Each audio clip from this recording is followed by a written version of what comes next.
seen a blind man cross the road, trying to make the other side?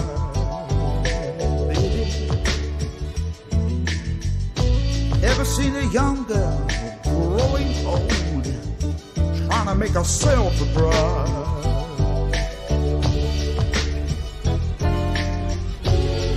So what becomes of you, my love? Now I am become death, the destroyer of worlds.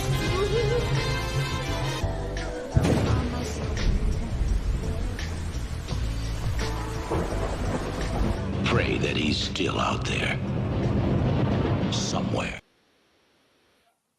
Well, hello and welcome. Thank you for joining Eating Well Honey and Locusts with myself, Jessica Knock. Always a pleasure, as usual, to meet with you every Tuesday. I know we've had a break last Tuesday and we missed you. Lovely to hear about the comments that you missed the dig and you missed these programs today. We really did miss you. It was just such a tough schedule, time, the weather in Cornwall as well. Getting back was so tired, but it's so lovely to be back with you. We certainly missed you so much. And in the studio, I've got co-host Drew Bolles waiting. And also I can see Dr. Pidgeon has arrived. And I'm surprised because he must be jet lagged. So thank you, Dr. P, for joining us today. And welcome to those that are coming through into the channel right now. So we've got James Coletti and Maria Isabel. Always lovely to have you here. Chris Guston, thank you. It's great to have you with us. Sharon Pratt, you're so faithful. Thank you, Sharon, for everything you do. Hallelujah. Homestead, another faithful here. Tammy G, been with us for so long. I would say she's one of the founding viewers when she just came into Torah, and we also just started out. And Peggy, all the way from Alaska. You know, there's another family from moving to Alaska, the Garcias. It'd be nice for you to get to know them, of course, Dr. Pidgeon here. And it's lovely to see the Alaskan contingent coming in. They're people that I used to work with from a female Torah group, and now they come in and watch. So it's really wonderful to have you here. Welcome. And Lynn from Holland, fantastic to see you. Doug Fassett, wonderful. Thank you for joining us today. You know, it is very much about fellowship and always serving you and understanding, having an ear for the times that we are in, praying, petitioning for your needs, hearing what the Father would say for these times, studying the word. It hasn't changed. I thank you for your patience, because all of last week, upon returning from the Passover Pesach event here in my home, we've had no internet. We have got limited internet now, but it's on a SIM card. So I'm on a SIM rather than on a broadband. So I hope that that works. And for the next few weeks, that will have to be the way that we operate. The reason for that simply is the contract was in my husband's name. I should have transferred it to my name, but instead we wanted a better service. And so we cancelled the old one. And all these companies that were saying they could deliver to our area actually couldn't. It was so horrendous, which is why we're on this. But more or less we are working now. But it took time for the signal to kick in. So I do just thank you for that. And tomorrow, as a result, the whole day is going to be concentrating specifically on getting the books out internationally and nationally to those that have ordered them, have asked for them. That's quite a big job because we work from home. So I now have got to set aside a place where I've got basically like a little distribution area that we can actually dispatch, get ready for dispatch, for them to be collected by the Royal Mail and vice versa each day, the labeling and so on. So that takes a little bit of churning around, but that's what we're doing. And it's quite exciting. You know, these books have been done. They were done with an urgency because of the times that we are in and because of yesterday, but not because we put precedents on yesterday. We just simply saw that as a marker, as a door opener, as an acceleration of events and things happening. And we felt that it was time to just put our foot down on that accelerator a bit more and start to prepare and equip and sharpen. And so those books that we're doing, that we've done, are for the End Time Believer, but everything we do is for us, how we navigate and we go and we walk through these times supporting one another. So it's always that same thrust that we're doing. So I really do thank you for that. And just to say, some of you are saying you're finding it hard to make the orders. It's difficult with working from the UK through to the different countries. But on the left-hand side, as you go further down, sorry, on the right-hand side, as you go further down, there is a toggle bar, and you just choose which country you are making the order from, and it should solve the problem. And Drew will look into that after also. But I really thank you for your commitment and your faithfulness, and just, you know, waiting for me to get moving with this. But, you know, Dr. P is going to come on and he's going to speak more about the 2 weeks that we had in the UK and his interviews, his travels. He went separately to Wales. Where else did he go? Wales, Anglesey. And then when he returned and we met him in Rugby, he had so much that he's got exciting news and research, and it's best for him to share that. But it was lovely to see him in his element, see how he researches, see how the body come together and how they bring out the best in one another in fellowship. It was really a beautiful time. We had people from Holland coming over and were, you know, in the evening, in the day they were worshiping with us, in the evening we were just fellowshipping together, talking, exchanging, and then other people from Bath, and then local people. Tony's congregation is very small. It's very different to how we operate in Lutterworth. Lutterworth is central, I've discovered, for everyone to travel in nationally or internationally because of the airports that are closer by and the connections to London. And of course, it is a Bible belt. This time I felt, because it was so soon to Shane, that I needed that support and that help, which is why we went and co-hosted with Tony. But it's always good to see how it works out in different locations. Cornwall is a beautiful tourist attraction. In the summer, it's absolutely stunning. You have to go through all the different weather seasons when you're in this type of month. And we had a beautiful time there, but it is really far away. But it was good to see Tony's congregation, his small cluster of people that he had together. They're predominantly young couple, adults, married with young children up to 5 years, up to 5 in a family, rather, very, very young, maybe all under 10 or 12.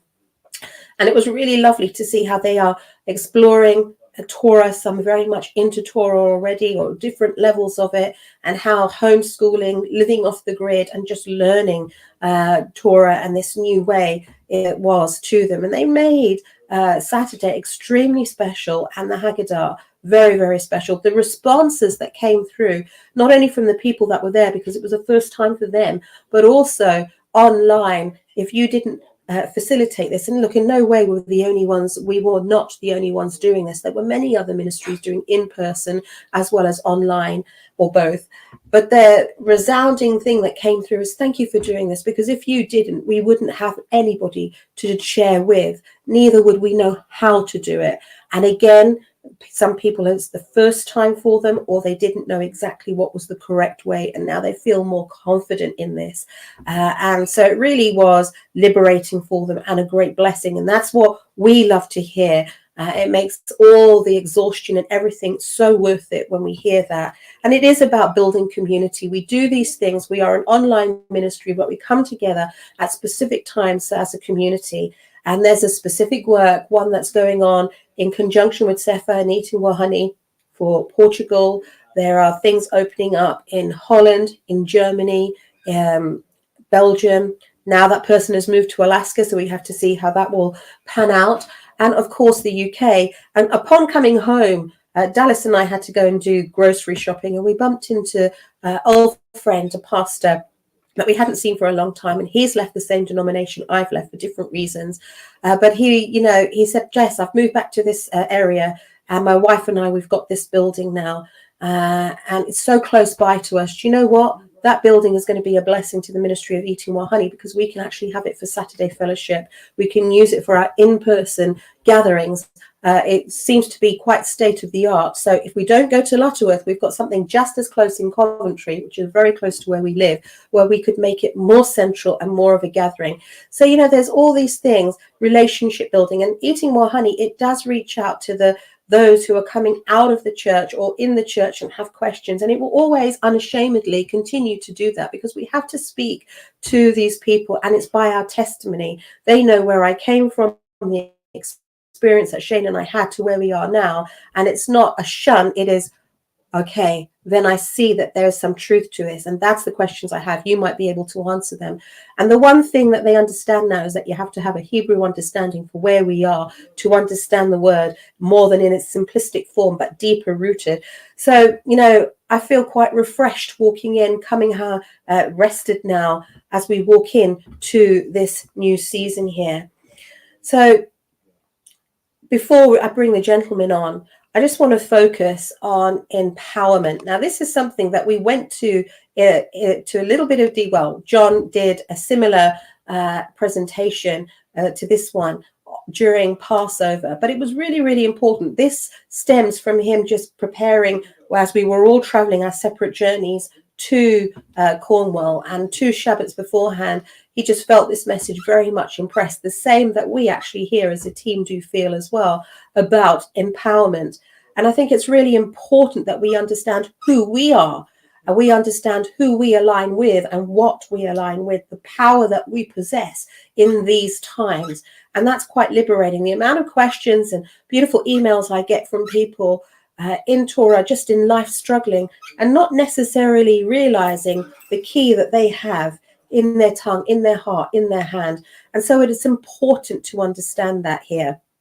You know, so there's 2 facets, one, the empowerment in you, and the other being about where we are. And if we look at yesterday, in relation to yesterday, as I said, you know, that was predominantly over America. So for it to be something where we know that it's going to be, you know, something that would affect us all, I believe personally that it would have to be on a mass scale globally in different countries. I'm not talking just about eclipse. I'm talking about famines, wars, rumors of wars, all those different type of things, all escalating, happening towards the same time, around the same time.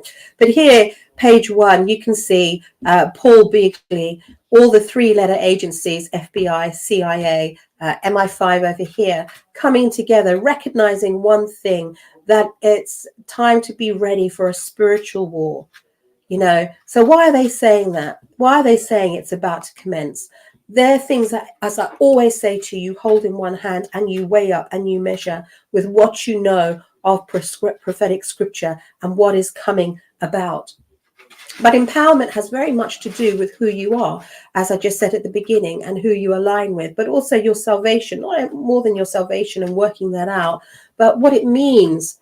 Okay, so here it's being approached from being born again, but there's that word regeneration, and I actually prefer that because that explains so much more. When I hear that word born again, I sort of cringe because that's an excellent, for me, a Pentecostal thing anyway.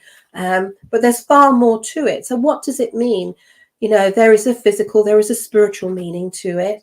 And we have to unpack that and see what is underlying, what that translation is. And here you see straight away, John 3:3, Yahushua answered and said unto him, Amen, amen. I say unto you, except a man be born again, he cannot see the kingdom of Elohim. Now you see that there are 2 arrows. Okay, so from the Strong's Concordance, something that Stephen has really got us used to using and digging into our research, our study, you can see G1080, and it's about procreating the father by extension of the mother, figuratively to regenerate, that word we just used, which means to bear, beget, be born, bring forth, conceive, be delivered, gender, you know, gender, male and spring. But what does it mean? What does it mean? It's more than just meaning that we are through the Ruach, that we are born again through the Ruach. And then you look and you see the other word, above, which is an analogy. By implication, it's saying from above, from the beginning, from the top. So really, when you see what that verse said, Yahushua answered and said to him, Amen, amen, I say to you, except a man be born again, he cannot see the kingdom of Elohim. It should translate, Yahushua answered and said unto them, Amen, amen, I say unto you, except a man be regenerated from above, he cannot see the kingdom of Elohim. John has put the Clementine verse there because it sort of confirms from an older writing this scripture here. Stephen probably could add more to you about that book. I know that it is to do with Peter there. But, you know, procreate means to reproduce. Reproduce is to do with life. So this is to do with life, born again in him. So we need to understand that about our salvation, that aspect completely. It can be quite liberating when you do understand it properly. You know, empowerment is here. It starts in the mind, as you see in the title. There's a battle that is in the mind. Everything is controlled from the mind, from what you conquer, from what you dictate, from how you deal with the situations. The best way of putting it is day to day, we have so many things going on in our life. What we watch, what we listen to, what we read, they're all gates. They're gates that we open, gates that we close. These are transactions of our minds. We're making mental determinations, mental decisions throughout those processes, throughout the day. You know, and basically we are coming into alignment. We are walking in Yah's will, or we're walking out of Yah's will, because we have choice in all these things. And again, they are gates. You disagree or you agree with them. You're making covenant or you're going against covenant. You're shutting, and you've got the choices to shut and close and open doors. And that is the power that we have. You see here, we have already won. And that's important to understand, because these times that we're in right now, we see the outworkings of Revelation confirming everything of the prophetic books in the Word, in Scripture, now opening, having a better meaning, and coming and intensifying with depth to us. And it says here, John, book of Revelation, if future history, if or it's already happened, it's in Yah. It's time beyond mind and beyond existence. We have won the battle. And I think it's good to remember that, because it's so easy to fall in fear, to fall in trepidation with everything that is happening right now and going on. And we just have to remember that he is in control, that he is in charge of the script, even if we don't know, if we don't understand. Isaiah 46, verses 9 to 10. Remember the former things of old, for I am El, and there is none else. I am Elohim, and there is none like me, declaring the end from the beginning, as we just said, and from ancient times the things that are not yet done, saying, my counsel shall stand, and I shall do all my pleasure. That is something that we need to be implementing into our prayer, declaring the end from the beginning, from ancient times, that things are not yet done, but that his counsel shall stand, and he will do his pleasure. You profess that. You decree these things. That's part of empowerment. We are the highest spiritual entity against all darkness and all people and creatures of flesh. We have the dominion here. Yeah, I'm saying obvious things to you, but, you know, sometimes it's important for reinforcement. I know I'm saying this from the messages that come through. It's important for the different levels we are at that we reinforce these things together. We have more power than anything that can go against us. I'm sure in one of these scriptures here, it will say exactly the same thing.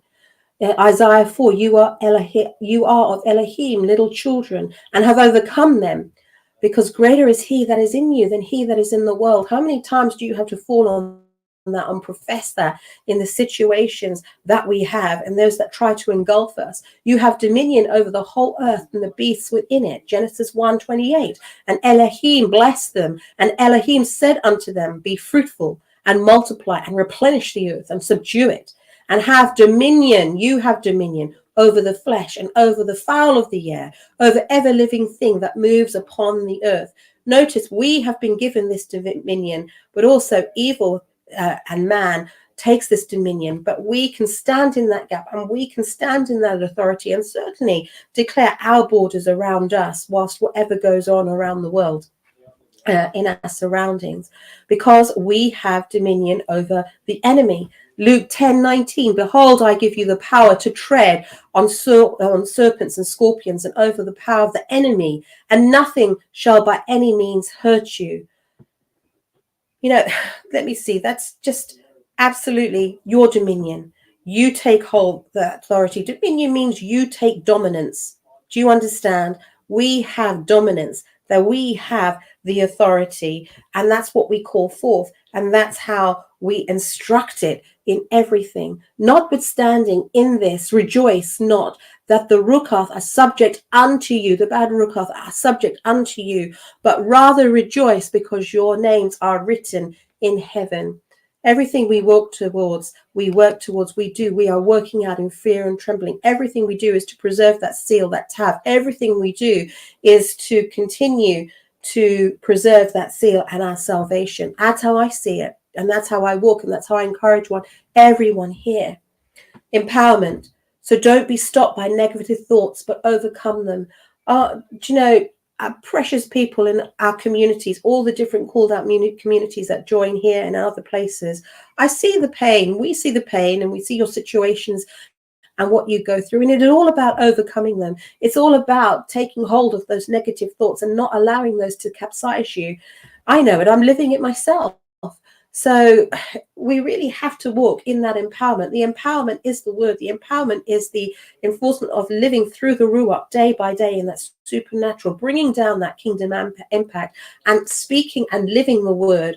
That's how we eat it and take it into our system as such. You know, that is how it becomes powerful in us. Yah has put each of us in an earthly situation to refine us, to test us, and being us into his kingdom. That's absolutely it. You know, I always have this saying that it may feel like it's denied, but actually it's delayed. And in that process of the furnace, we are getting stronger. Job is an obvious but extreme testing. Okay, it's got it here. But a quick look at Abraham, you see whom Yah stated that he tested. And there's this beautiful scripture in Jubilees 17:14. And it came to pass in the 7th week, in the first year thereof, in the first month in this Jubilee, on the 12th of this month, there were voices in heaven regarding Abraham, that he was faithful in all that he told him. That's so similar to the Job story. And that he loved Yahuwah, and that in every affliction he was faithful. That shows me that we can ascribe to be the same in every affliction, remain faithful. And the Prince Metzima, he is one that came previously to Noah, and he's mentioned here again, came and said before Elohim, like Hasatan in Job's situation, behold, Abraham loves Isaac his son, and he delights in him above all things else. Bid him, offer him as a burnt offering on the altar, and thou wilt see if he will do this command, and thou wilt know if he is faithful in everything wherein thou dost try him. And Yahuwah knew that Abraham was faithful in all his afflictions, for he had tried him through his country with famine, tried him with the wealth of kings, tried him again through his wife when she was torn from him, with circumcision, and tried him through Ishmael and Hagar, his maidservant, when he sent them away. Yet in everything wherein he was tried, he was found faithful. His soul was not impatient. He was not slow, and he was faithful to Yahuwah. There, as you can see on this PDF here, are the keys to be found faithful, to not be impatient, have peace with your soul, not in your flesh, never slow to anger and so slow to act. You wait, you listen, remain faithful, and hear him. That's what stands out to me. And these are the keys for our own tribulations and the tribulations that we will be in this world for the end times that we are in. That's how you take the dominion. You know, this is making prayer positive. This is how you see the power of prayer working in your lives. And finally, feeding your spiritual body. You need to hear and read scripture. I know that. As soon you do it repetitively, you train like you have muscle memory and you have brain memory. You can internalize more. You can take in more. It makes your time and your prayer language so much more powerful, so much more fluency. Then you can degree and you can speak into a situation. You know what scriptures to call down for different situations and how to, what is where and what is needed, basically. It empowers you. It gives you authority in the tongue and authority in the movement and expression of your prayer. Look here, Job 22, verse 22. Receive, I pray you, the Torah from his mouth, and lay up his words in your heart. Speak the Torah, have it in your heart. Let it be inscribed in you. Shane used to say to me, banging on the table, Jess, you need to get it inscribed in your heart, and then it will flow out of you. That's exactly my advice to you here, from my heart to you. And lay his words in your heart. If you return to El Shaddai, you shall be built up, and you shall put away iniquity far from your tabernacle. We are the true temple, and we must serve and we must walk in that holiness and always look to build him up and no puffing up of ourselves. That's just one aspect of this. That you shall lay up gold as dust, and the gold of Ophrah as the stones of the brooks. Ye, El Shaddai, shall be your defense, and you shall have plenty of silver. That shows me that he is our protector, and that we will walk away with the spoils of victory in our situations if our hearts are set right and we look and guard our temple, that tabernacle where we have praise, and we bring him into that place. For he shall delight in you, El Shaddai, and shall lift up your face unto Aliyah, that we will lift our face up to him. You shall make your prayers unto him, and he shall hear you, and you shall pay your vows. You shall decree. Now here is the key. You shall decree a thing, and it shall be established unto you, and the light shall be shone upon your ways. Now you see here in these notes, there's a highlight on decree, and there's several points here regarding decreeing that I want you to profess over yourself as I come to an end, and then we're going to join the gentleman here. But you see, filling spiritual voids here. We've got to know how to take authority positively. We've got to know how to cut off and break and rebuke and bind and then move into blessing. And this is what it's showing us here. So let's say it. I decree and declare that I will be a vessel of honor, not dishonor. I decree and declare that I am a blessing to the kingdom of heaven. I decree and declare that I will be salt in all the works that I do, adding value everywhere that I wander. I decree and declare the love will dominate my life in all aspects of my earthly experience. And I say to you right now, because we have the power to tread over the serpents and the scorpions, over the power of the enemy, so that nothing can hurt you, I pray for you right now. This 91st Psalm, he who dwells in the secret place of the Most High, El Elyon, shall abide under the shadow of the Almighty, El Shaddai. We will say of Yahuwah, he is our refuge and our fortress, our Elohim in whom we trust. Surely he shall deliver you and I from the snare of the fowler and from the noisome pestilence. He shall cover you and I with his feathers, and under his wings we shall take rest. We shall take trust. He shall be our shield and our buckler. We shall not be afraid by the terror by night, nor the arrows that fly by day, nor the pestilence that walks in darkness, or destruction that lays waste at noonday. 1,000 shall fall at your side, 10,000 at your right hand, but they shall not come near you. Only with your eyes shall you see, and behold, you shall see the reward of the wicked before you. Because I have made Yahuwah, which is my refuge, even Elyon, your habitation. That's just beautiful. There shall be no evil that befalls you, neither shall any plague come near your dwelling. For he shall give his angels charge over you to guard you in all your ways. They shall bear you up in your hands, lest you dash your foot against a stone. You shall tread upon the lion, the adder, the young lion, the dragon, you shall trample underfoot, because he set his love upon you. Therefore I will deliver him. I will set him on high, because he has known my name. And there is another key. He has called me. He has called you to be set apart. And I will answer him, and I will be with him in trouble. I will deliver him and honor him. With long life I will satisfy him and show him my salvation, my Yeshua.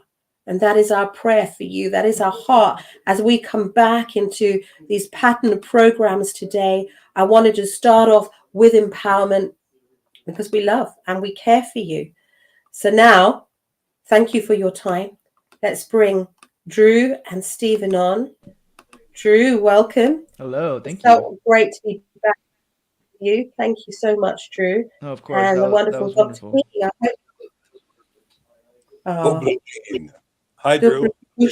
Hello, Dr. P. I'm glad you're back from the escapades. Yeah. It was very good. It was a very good trip. I'm surprised you're not jet lagged. Well, you are jet lagged. Yeah. I mean, I woke up on UK time this morning. Mm-hmm. Oh, did you? That is to say, at 2:30 in the morning.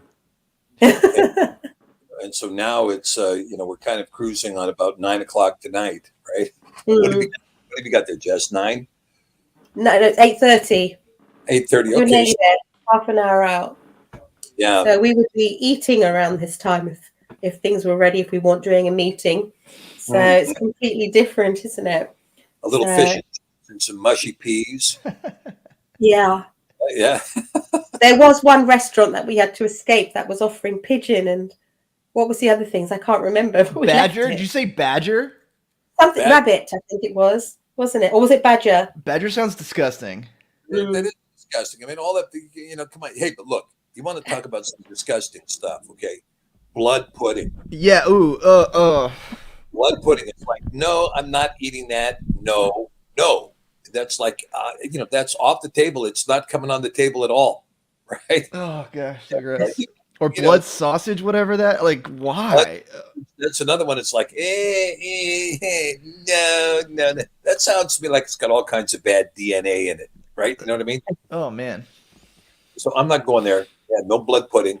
And of course we had, it depends on, where you are, right? Because down in Cornwall and Wales and Ireland, there's a lot of sheep that are being raised, and so it's possible to get lamb and to get it, kind of on a full-time basis, which is pretty good. I'm a big lamb fan. Yeah. I mean, lamb's, it's a good meat. And, but there's just a couple of things that are, marginal. Like, I can't believe you guys are still serving that. Is there even meat on a pigeon wing? It just, there's any meat there. That's not a kosher. That is not a kosher. Not even close.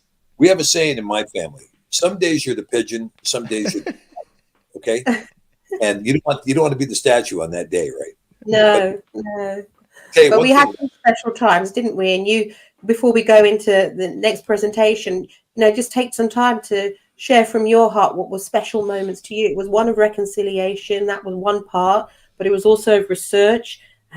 So many different things going on there, Stephen, this whole week. It was so busy, really, really busy. So, well, there was a lot to do and a lot to see. And of course, being there for Pesach was the main thrust of what we were doing. And we celebrate Pesach, on our calendar, which was really good. And you're right, it was a reconciliation tour. We were able to visit people that, because when you're far away, people can get their nose out of joint over something very small. And it's not anything, but it can leave you really kind of disturbed, And so I wanted to make sure that we visited people and really just come back to just say we're still here, right? And they welcomed us saying we're still here, right? Which was really great. But when we got to Cornwall, of course, my good faithful brother Paul Barry, lugging me to Britain. He said to me when we were traveling, he said, Stephen, he says, I've seen more Britain traveling with you than I have in my entire life. Hey, Paul, we got to go here. Hey, Paul, we got to go there. Hey, we got to go here. It was like, okay. But we did have an event. I mean, the second day we were there, Paul accidentally filled his diesel car with gasoline. Yeah. Oh, no. That's right. So that was, and we're like, uh-oh, we're going to have an issue on this one, So it was a real kind of bailout mechanism for the next couple of days. But, Stephen, you laid your hands on the car and it got us through. We didn't break down. It was a bit slower, but it didn't break down. Yeah, I had something in mind for us because, I had a book I needed to mail, and we were going to look for a post office at some point. When you're on the freeway, you don't find any post office. But all of a sudden, we're on the freeway, and Paul's like, "Okay, the car will not accelerate. We're stuck where it said it will not accelerate." Okay, well, Paul, the next exit, and we're going to go on back roads where you don't have to accelerate. Exactly. So we got in the back roads, and what was the first thing we came to was a post office. And significant about that post office, while you went there, Dallas and I were, Dal, Mum, this is where we went surfing with Dad. That's where we went surfing to the surf shop with Shane. So it was a beautiful memory for us as well. And if you recall, Jess, we had that huge double rainbow the That's largest right. I've seen ever. This massive thing, and I said, "Hey, let's go over there. That's where we can get the pot of gold." You know? Pot of gold is always elusive, right? Because that rainbow just keeps on moving. Yeah. But But it means double covenant, right? yeah, it means a double covenant. I mean, it's an expression of Yah, I think. Yah's promise. Puts a rainbow up in the sky. It's kind of a symbol that, yes, I'm in covenant with you. Yeah. And the Passover itself was really good. Singing worship, all the worship leaders, including, the faithful sister Ruth Mary, was great. And then, looking at the sites in Cornwall, Drew, we were trying to determine first century relics, right? Because you mentioned the question, whenever you're looking at this stuff on JOA, so much of the record was falsified by the Knights Templar. Right. So this stuff came in the 9th, 10th, and 11th centuries, including most of the rhetoric at Glastonbury. So all the mythology you hear about Glastonbury, we were there last year. We proved almost all of it false. The Tor itself, the tower on the Tor was built in the 9th century, and the the roundabouts. Don't even mention that, Tony. Look, kids, Big Ben. Kids, Big Ben. We were saying that over and over. There was one point where Tony was like, "Okay, these idiots don't know where they're going." So about time and time. Hi, Jeanette. He was doing the loop time and time and time again, finally waiting for us to get there. Anyway, So funny. Yeah. The key is that trying to punch through the falsified record, Right? Record that was kind of created by the Knights Templar.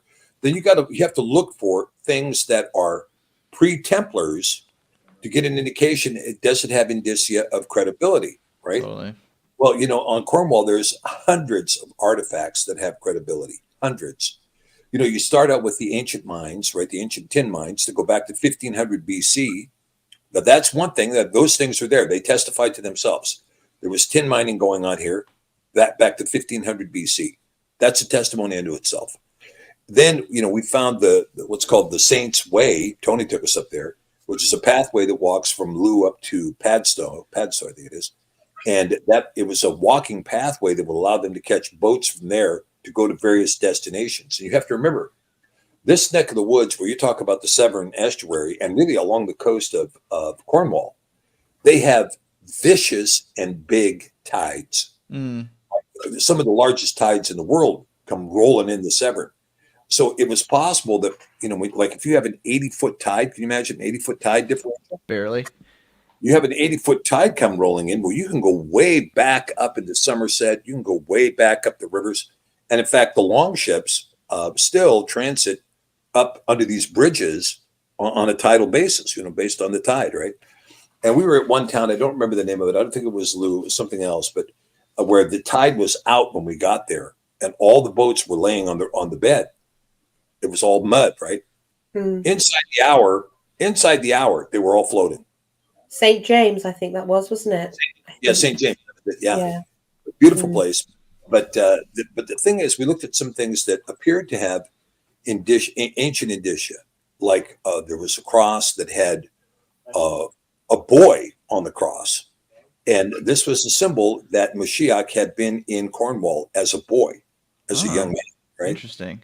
And then in addition to that, going down to Penzance and going down to Mara Zion and looking at the island of Loo and these other things, there's these pathways that go out to the islands that are dry at low tide. You can walk out there, but you better be moving if you're going to catch it, because you got to catch it during the low tide, because the high tide, it's completely gone. So there have been pilgrims that have lost their life trying to make that tidal pathway. But, when you see it, the whole story of Mashiach walking on water could have very easily taken place in this area where he's just walking along that pathway as the tide's changing. And Peter's out there, well, I can do that. Well, no, you can't, Peter, because guess what? You got to know where the pathway is. But the thing is, when you talk about the well, and Tony also found a site. We didn't, because we got stuck in the mud. Yeah. But he have a site of an ancient prehistoric village that also had a number of indicia. We saw a whole bunch of things, Drew. That's awesome.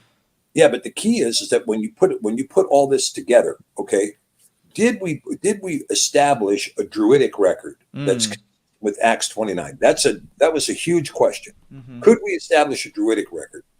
And the answer is yes, because throughout Cornwall and throughout Wales, they have what's called the standing stones. And a lot of people don't know what these are, but these standing stones are built in a ratio to the number of days in a sabbatical cycle. And they take that ratio, and the stones are exactly a ratio distance from that. And there's two stones that appear in the middle.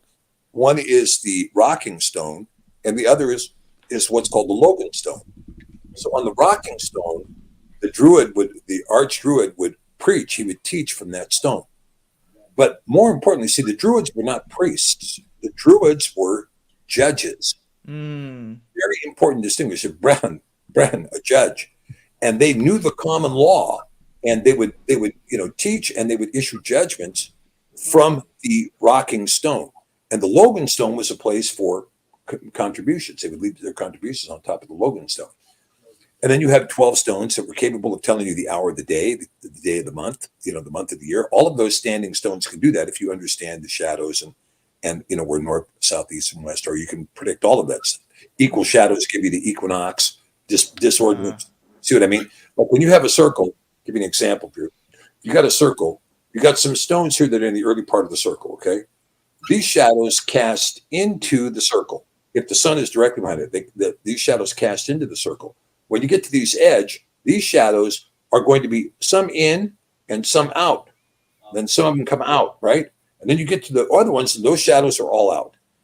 So you can see that when you're in the morning, you're going to have a number of shadows on one side that are in the circle and a number of shadows on the outside. So you can tell the hour of the day by looking at the shadows in relationship to one another, right? See it? Right? Clever. It And, was good to see. We were in I stood with you by those circles, and you could see the shadow and how it's affected the stones that are there. But when you're physically there, Drew, and you can see it, it's so much easier to understand. How time was read. And the other thing, Stephen, was being a fellow Briton, but I don't think it necessarily matters if you come from this country or not. More so, maybe you're able to dispel this thing that is presented by New Ages about the Druids, which is the first thing that is here where they're having to fight all the time. So that was quite, groundbreaking in itself to have that. The majors, and this is the thing, is that there is a passage, and I think it's in Matthew, but I don't really remember now, but the passage talks about how, it's in Joshua. That's where it is. It's in Joshua. And in Joshua, this is a very important passage because Joshua sets up something. I think it's in Joshua 20. Let me see if I can find it in just a second. In Joshua 22, Joshua is getting ready to die, and he sets up something in order to cause a covenant to be established among the people. And let me see if I can find this reference here. This second, I've got it here. Hold on. Yeah, I'm almost there. Yeah. You're always looking through scripture, Steve. It takes a billion years. Well, and what's interesting too about that phenomenon with the time telling is that it's evidence that I wouldn't say our understanding of the hour is incorrect, but the variableness of daylight is interesting, and that's actually something that kind of the Messiah talked about. Was he said that there were 12 hours in a day. Which kind of alludes to either he was making a general statement or that the hour isn't always 60 minutes, for instance. And so, they knew this through these stones, and also sounds like kind of similar, functions similarly to the circle stone that tells the time. Yeah, the sundial. Sundial. Yes, thank you. The sundial, it's giving you a little bit of information, but there is a point here, and I'm trying to find it here in Joshua. That Joshua sets up. Under an oak tree, he sets up a stone, an uncut stone, under an oak tree. And it said that when he did that, he called all of Yasharel together and said, "This is the covenant. This is a representative of the covenant which has been made between Yah and you," right? And the people all said, "All the things he said to do, we will do." And so, with this covenant being expressed, this is exactly what was going on with the Druids. You see, all of these stone circles are uncut stones. They're uncut stones. And so even the rocking stone, even the Logan stone, uncut stones.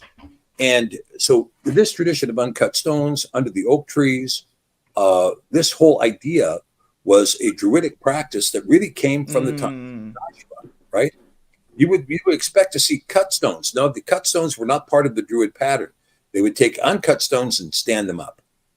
And that's what it was, right? Very simple, very straightforward stuff. So as we were looking for all of these things, when we got into Wales, I had the great fortune to run into Shane Stokes again. And Shane and I just immediately began talking. We just picked up where we left off before. It was just instantaneous, you know. And I said, come on, Shane. I said, if we're going to talk this way, we got to record it. So we sat down and we recorded the interview, right? And we started talking about it. Now, Shane has sent me over the triads of Paul. Remember, you might recall this, Drew and Jesse. I've been talking about the idea that the Druidic teaching was triadic teaching. Right. They didn't write anything down. They believed in memorization. They didn't write anything down, and they taught in triads. If you're talking about a definition, you have genus and difference and definition. If you're talking about logic, you have major premise, minor premise, conclusion. But it's triadic. Well, Paul had written a whole bunch of expressions that are triadic. It's called the triads of Paul. But with all of this expression, what we also found, what Shane and I were talking about, was the genealogy. Now, and I'm just going to share this with everybody that's here today. I think that we have found enough of a record in the British Isles now to establish the Arimathaic record. And the Arimathaic record is what I would call, you can call it the Arimathaic brand of the faith, if you will, or the Arimathaic way. Okay. And the Arimathaic way preceded the ways of Rome by 300 years. So it becomes very important. His work and the work of the 12 disciples with him in Britain is extremely significant. Now, let me give you an example. One of the 12 disciples that was with him was Simon the Zealot. And Glenn Lewis has found the site where Simon the Zealot was crucified and has found artifacts to that effect in Britain. He was crucified around 63 AD. Now, one point that came up to me that was just absolutely fundamental is, you know, when you're in London, when you go down to Hyde Park, which is the park that butts up next to Buckingham Palace, there's a huge statue of a woman in a chariot. Well, who is this woman that's so memorialized at Hyde Park? Well, it's Boadicea. Okay, well, who's Boadicea? Well, Boadicea was a queen that when the Romans came in under the edict of Claudius Caesar, they came in, and the edict of Claudius Caesar, we think, was around 51 AD. And they were told, the Romans were told, go into Britain and kill every Druid and every quote-unquote Christian. And so they did. And when they came in, they found these Druids that were living up near Bangor on the waterway that abuts Anglesey, and they slaughtered them all. And Boadicea came back and waged holy war against them and killed 60 to 70,000 Romans on the British Isles. Anybody that was associated with Rome, that had ever served Rome or was a Roman, she killed them all. Now, she died in 61 AD. Okay, so I got to thinking about that and recognizing that Joseph of Arimathea had come into the Isles in 36 AD permanently, never to go back. Yeah, wow. So guess what? I said, he must have been alive during this. And Shane said, no, he said he wasn't just alive during this. He was the target that Claudius Caesar was looking to kill. Kill that guy. And how strong of a record of the faith is it that in 30 years post Mashiach's crucifixion, they were ordering orders to go slaughter all of his followers? So how quickly must have the faith spread in those 30 years for that order to have been given? You know, that's crazy. Well, here's the significance of it. When you have to look at what was taking place, especially credible because of the Queen's letter to the Pope. Oh yeah, Elizabeth I. Tony Wright's mentioning the letter of Elizabeth I to the Pope, referencing JOA in particular. Yeah. That was written in the 1500s.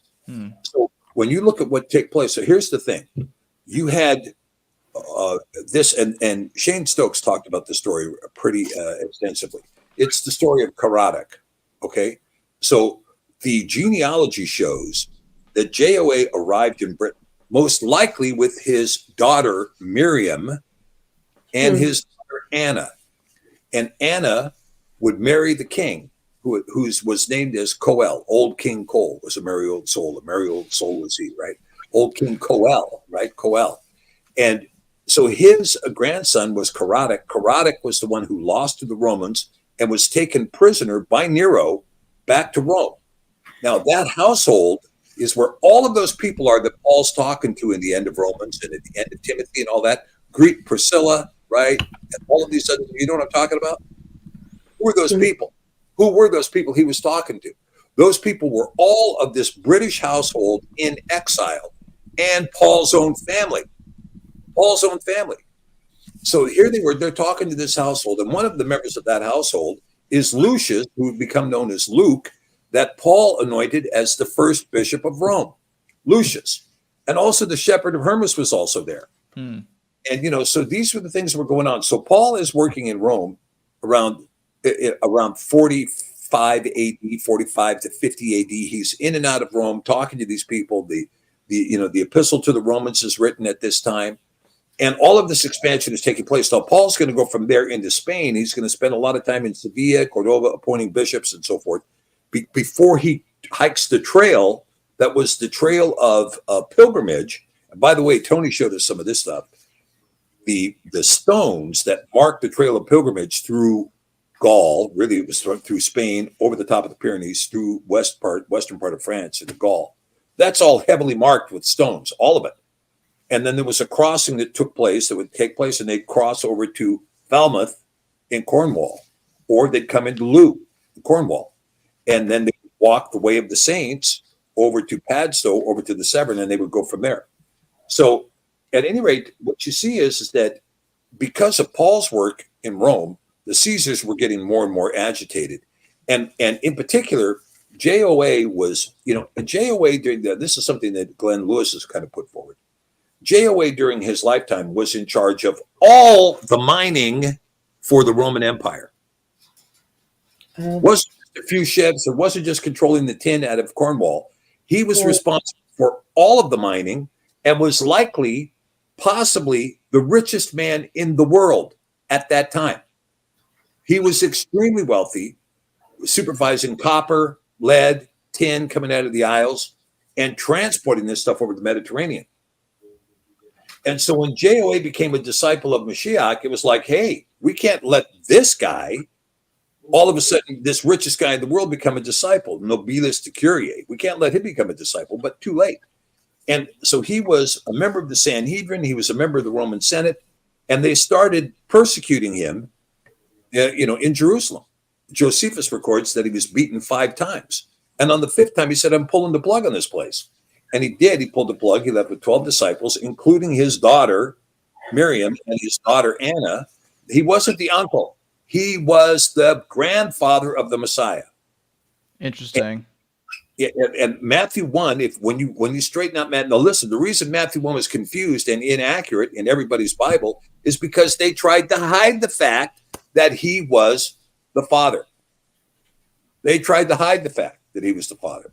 And it's interesting because, it would have made Miriam quite wealthy by lineage, but then she also did offer 2 turtle doves during Mashiach's circumcision, that's interesting. Were they trying to you know what I'm saying? Because that was the poorer of the 2 options at that time.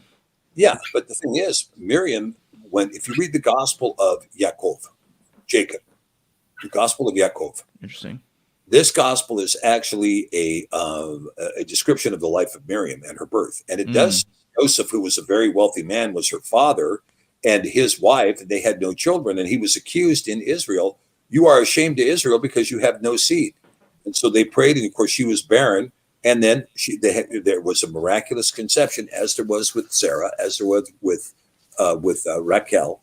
There was a miraculous conception, and Miriam was born. And so after the child was 2 years old, they presented her to the temple.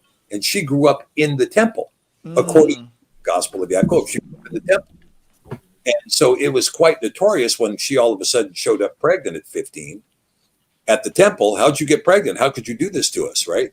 And so she was frustrated. All of these things, all this stuff is detailed in Yaakov. And so at any rate, at this point, because she was a temple maiden, a temple virgin, she was the one that that sacrifice was going to be quite small. Right. But she came from wealthy stock. And when her husband died, which Glenn Lewis believes happened right after Mashiach taught in the temple. No, it was before the wedding. Before the wedding in John, that Joseph had already died. So at this point, according to the Torah, she would come back under the tutelage of her father, Joseph of Arimathea, right, who would then be able to get the body off the cross because he was the existing patriarch. And so with all of this, we see that the dominance of Matthias and his point of view became the dominant paradigm as to how the faith was managed in Britain. And even though there were certain practices that were happening in Spain, there were practices that were happening in Greece, there were practices happening in Rome, and Lucius would be a huge factor in all of that building, right? And all of that construction. The practice in Britain was a different kind of practice. It was still a Sabbath-keeping, feast-keeping practice that was tied in with the Torah and Torah observance, right? Tied in with Torah observance. And when the narrative of Mashiach, which and of course the discussion in Cornwall is that he was there as a young man and spent years there. Right, they have the song. That's right. That's exactly right. And there's more than one. There's a bunch of songs that they sing traditionally in Cornwall, and there's also these old relics of showing an older man and a younger man in a ship coming in. Yes. Yeah. Interesting. Very and a lot interesting. of things, wasn't it? Yeah. Yeah. And but the thing is that when you talk about that, according to this Glenn Lewis again, he believes that Mashiach was a ship's carpenter. He wasn't just a carpenter building tables and chairs. He was a ship's carpenter. Doesn't that make sense? It does. And you see all of this language. I mean, like when I looked in the New Testament, we keep seeing this language. It keeps saying ship. And I thought, you mean the Greek word must mean boat. And I went back and looked. No, it means ship, not boat. What's the difference between a ship and a boat? Big Size. Yeah. Yes. You can put a boat on a ship, but you can't put a ship on a boat. That's the basic. Okay. So all this discussion about being on a ship and all of this stuff just comes to make sense when you see the actual turf. It just comes to make sense. Yeah. At any rate, it appears that in fact he was there. And again, the difference in the record, anyway, I'm going to get into this much more in detail in one of my classes. I'm going to be talking about this in detail about what this revelation is. But the main thing is that when we got up to, so when you realize that JOA was the target of Claudius's decree, kill JOA, that he started fleeing. He fled, he left Jerusalem, then he fled from Cornwall into South Wales, and he fled from South Wales up to Anglesey. So I talked with a historian up in Anglesey named Ian Jones, Dr. Jones, and he thinks that Anglesey is Avalon. Okay, was the land grant given to the 12 hides of land were given to Joseph of Arimathea, and those 12 hides of land were Avalon, and that was, he believes, was Anglesey. So what did we find on Anglesey? Well, we found many stone circles with, of course, rocking stones and Logan stones. We found a couple of mounds, and that one mound that we found, you weren't there for this, Jesse, you were lucky. Well, we got up, we drove past the parking lot. We drove right past the sign. We parked on the road that said no trespassing, and we walked up that, private drive, don't come here. Well, that didn't stop us. So we walked up there. The next thing we're in the mud, the blood, and the beer, crossing this creek, and the grass is high and the mud is deep, and I'm like brown up to my kneecaps, and as we're walking along, and finally we find this with the back road. Oh, gee, look at this. There's a path with gravel and bridges and stuff. What? You got to be kidding me. Good thing nobody was armed over there in Britain. We'd have been shot, Anyway, we get to the mound, and the mound was, again, a megalithic mound stemming back to the Druids. And it was, of course, built so that the mound would illuminate on the equinox. So it would catch the sunrise of the equinox and the sunset of the equinox.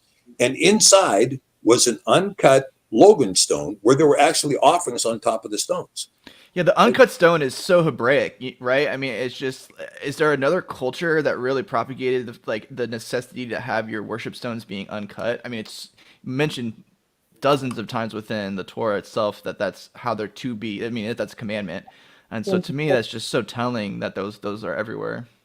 Yeah, I think so. I mean, and it's evidenced everywhere you go, right? Now, Stonehenge, Those are cut stones. Mm-hmm.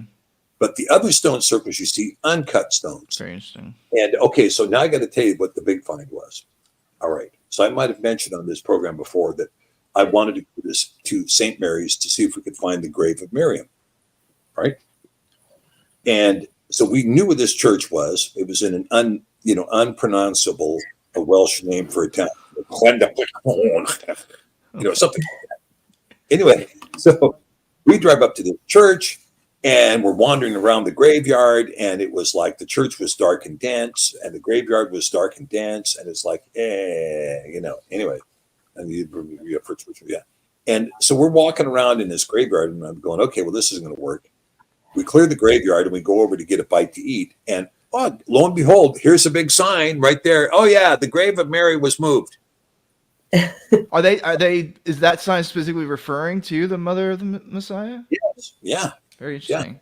All right. So get this. So what had happened was, and we've got some of this research going on the Ark, and on the Ark, it is told that not only the bones of Mary, but also Peter and Paul were originally in Britain. They were originally buried in Britain. And then Rome seized the bones after they became Catholic, and they took the bones back to the Vatican. Okay. But in the 7th century, they repatriated the bones to Britain. So the bones of Mary were repatriated to the church that used to sit under where this church is now. And at that church in the 10th century, they were afraid of Viking invasions. So they moved the bones. And so the story is, now this fellow who wrote the Marian conspiracy, the Marian conspiracy, he found the record in the Vatican that detailed this, the repatriation of the bones of Mary. He found it in the Vatican in 1999. So he comes back to Anglesey and he's looking to try to find this well where the bones of Mary were moved. And so he's, out in the woods searching around, right? And anyway, he comes on this well that he thinks where the well is. And then he reports to this museum and he says, yeah, I was up at this well and I found what I believe to be the grave marker of the grave of Mary. And so one of the historians from the museum went back there the next day and spent all day walking from the well to the road back to the well, all up and down, up and down, up and down. And just as it was getting dark, he spots it. And it was a stone that's about maybe 18 inches tall, maybe a foot wide. And it's a red granite. And on the front of it has a Brythonic M. And then a line that crosses the M, the back leg of the M like this, crosses it like this, creating a fish.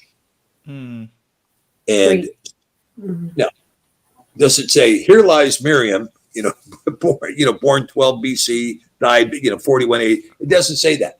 But you have this Brythonic M with this fish symbol, the early symbol of the Christian church, on this stone.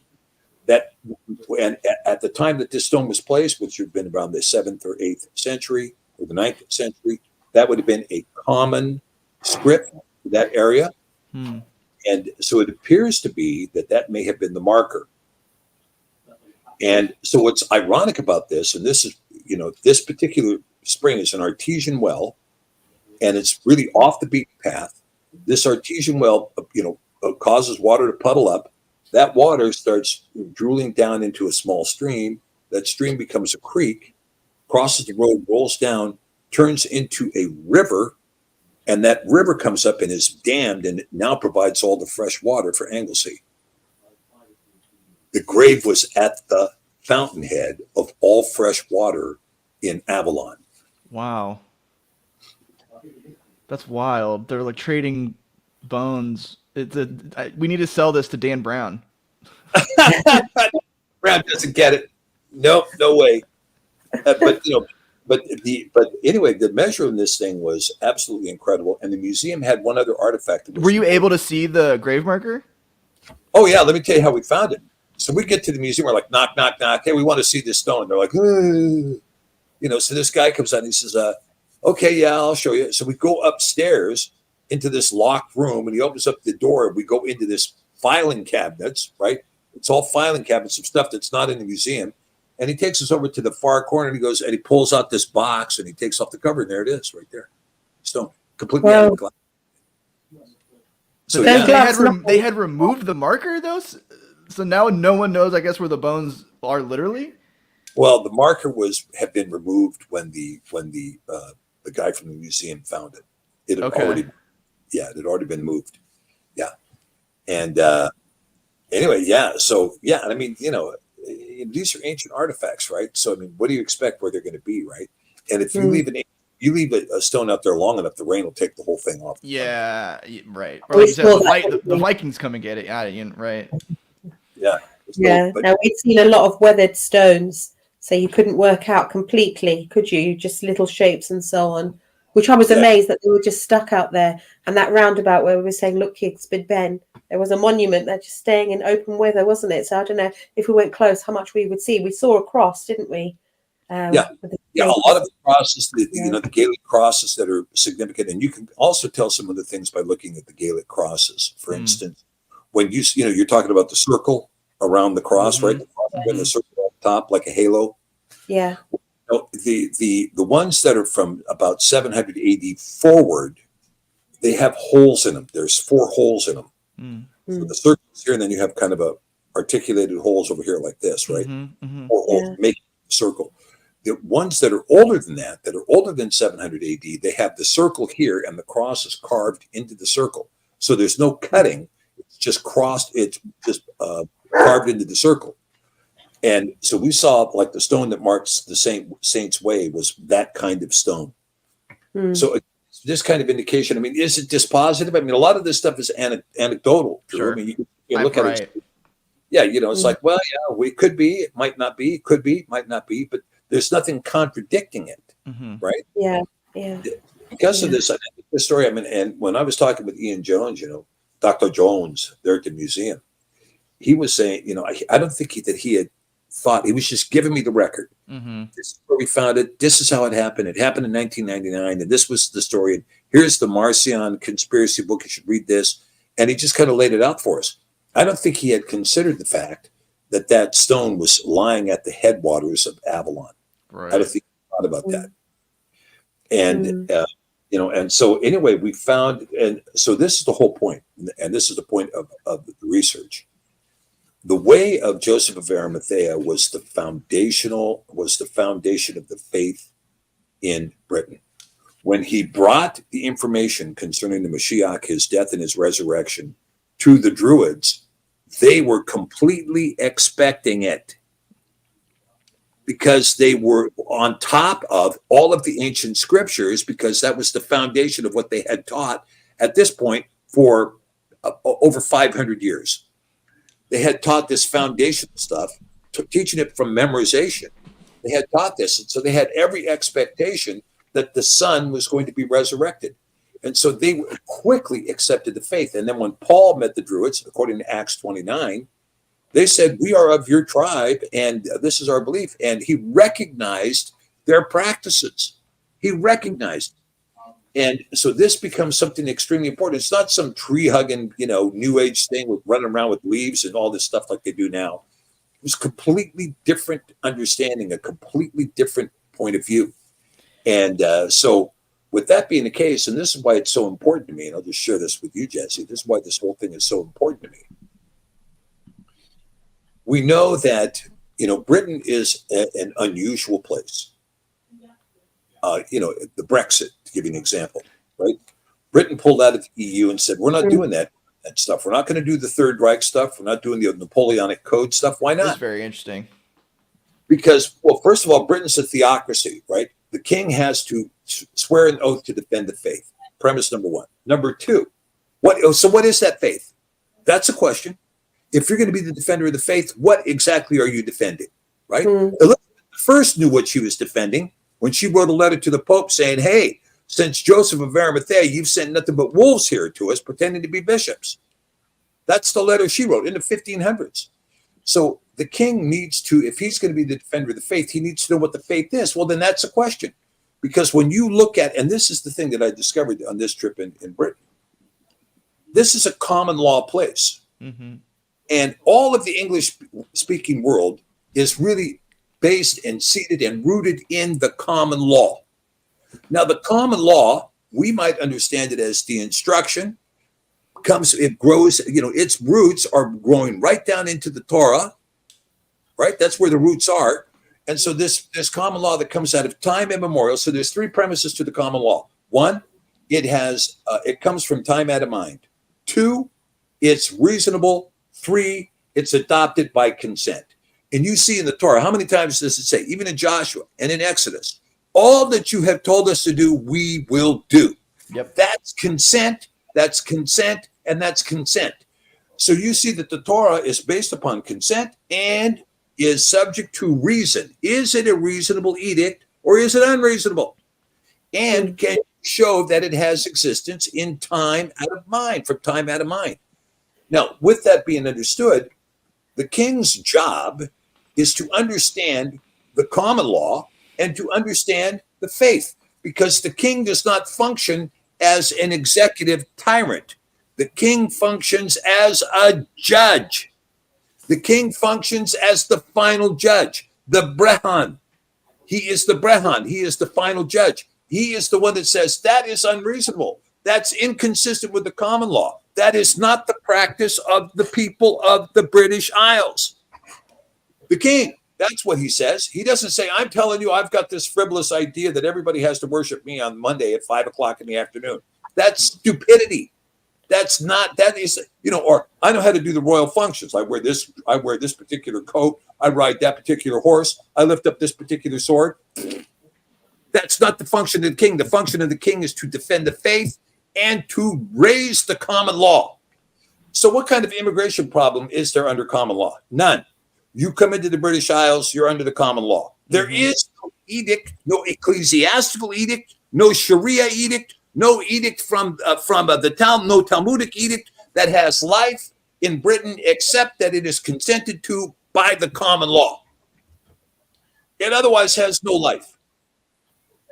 Now you can see that the strength of the common law, this is such an important aspect, because the strength of the Torah, the strength of the instruction, the strength of the common law is greater than any impetuous desires of some frivolous, bought-off, corrupted parliament. It's greater than that. It's greater than the frivolity of some lunatic king or queen. It's greater than all of that.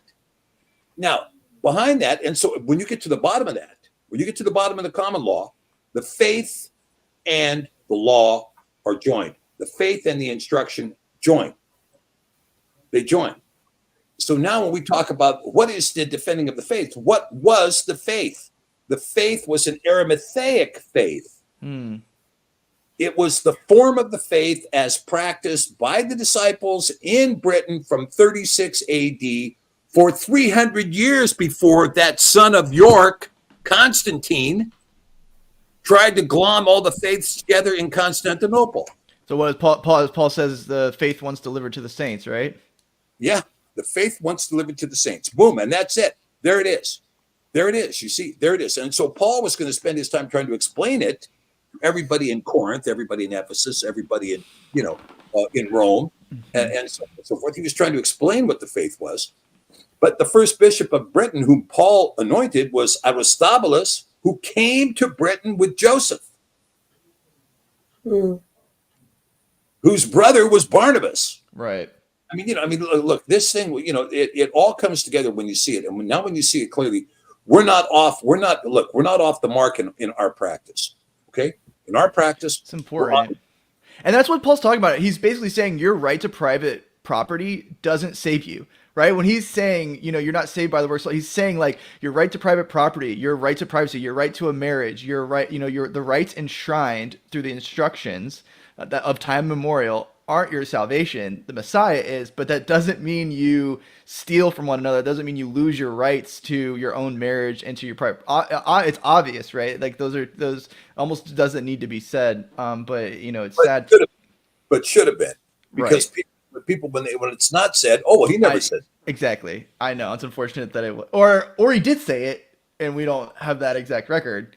We have a different record, but yeah, it's just it does make it makes a ton of sense, right? It makes a ton of sense to us, especially because you go back and, like, I mean, I'm sure you've seen this. You go back and you've mentioned a couple different societies that have maintained Sabbath and feasts they maintained it for almost up until the modern epoch. Almost up until 1500s, they were doing it, and there was probably an unfortunate period where there was no tribe en masse doing, keeping the faith of the Messiah and, the scriptural feasts and things like that. But for a very, very long time they did. And so, like, why would be the question, right? And it'd be because the foundations were delivered succinctly to an area. I mean, you also had, the faith in Africa growing at the same time. You mentioned Spain, and Rome was obviously integrating it in some form or fashion. And I always, for me, with, answering people's historical questions, like, oh, there's this historical record, blah, blah, blah. You often get that as a believer. It's like,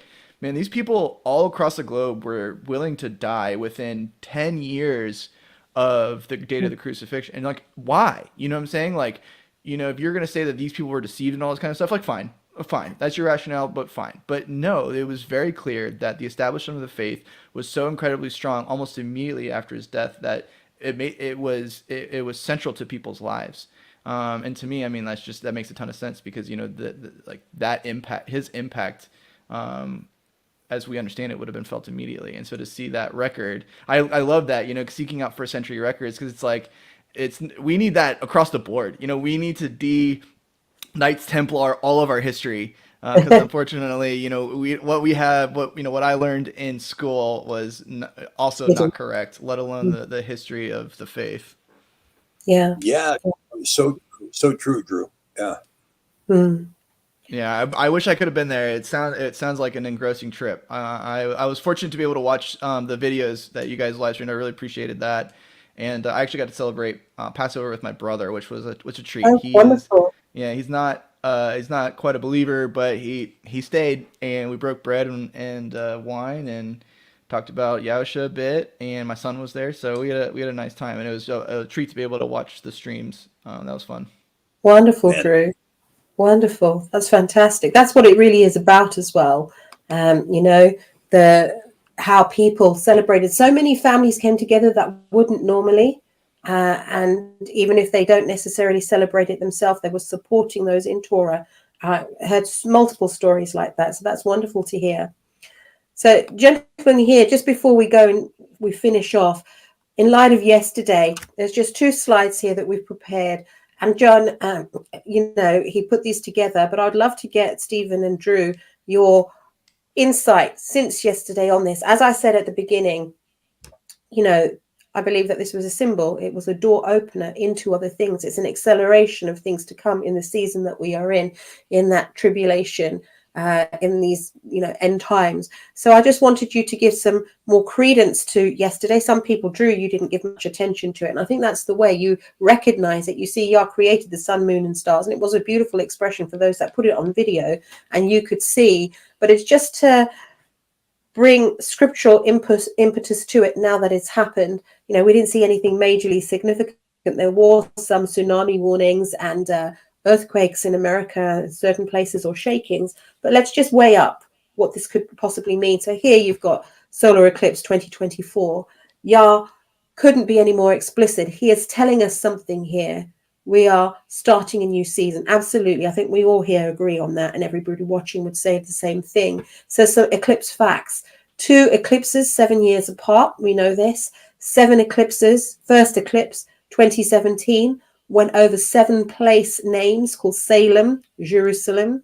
Second eclipse, 2024, yesterday, went over 7 places called Nineveh. So you can see the coincidences there. Please just cut in if there's something that you want to share in here, because we just want to give shape to the people watching this.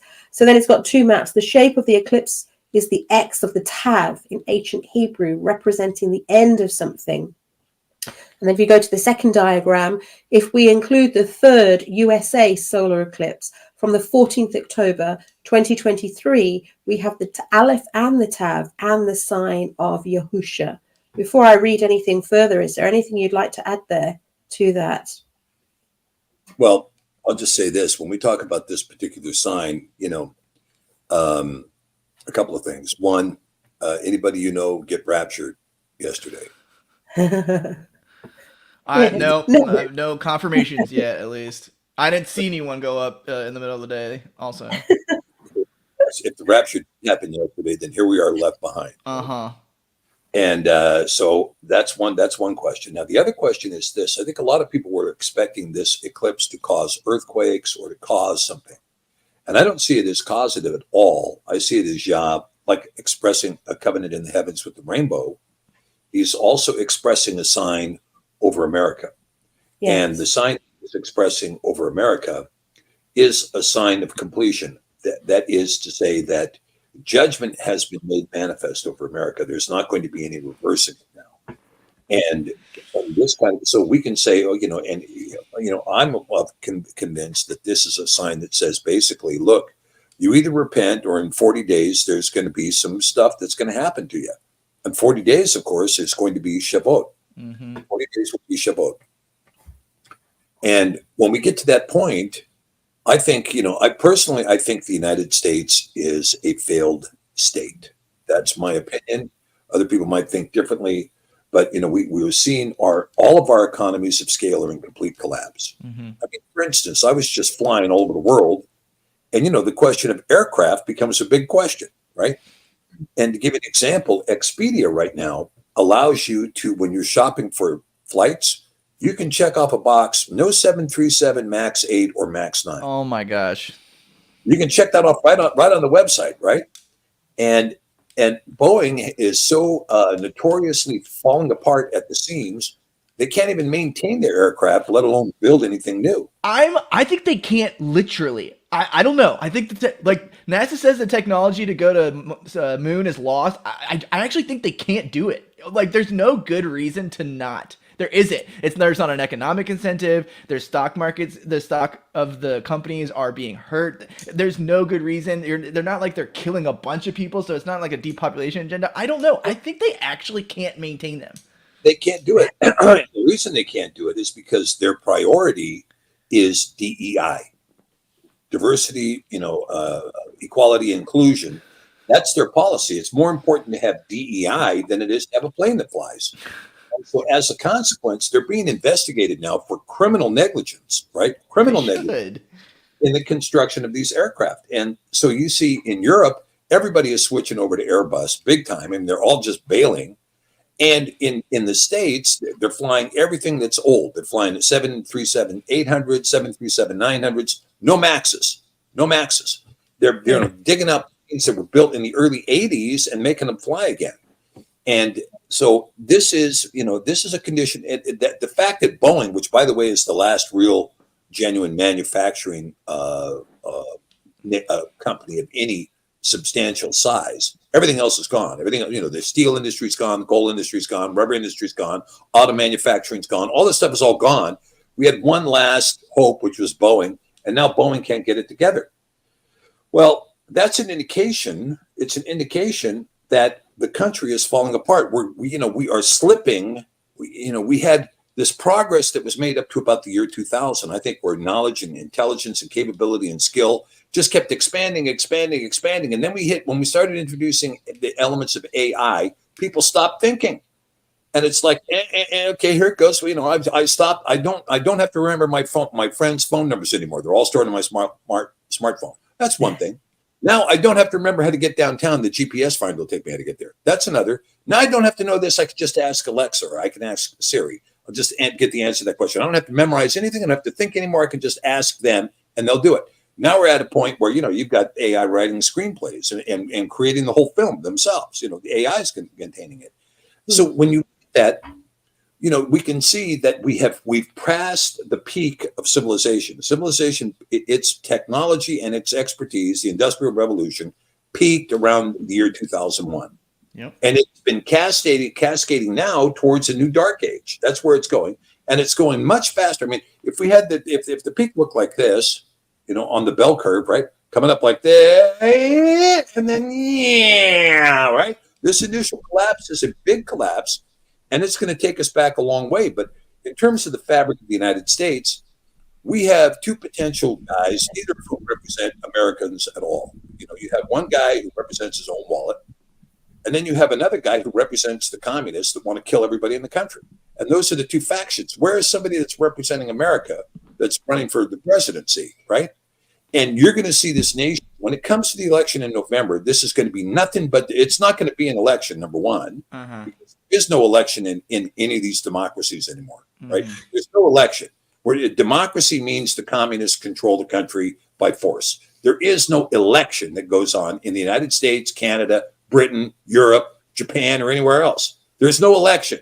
No elections in South America either. They're all controlled by the CIA and their programs.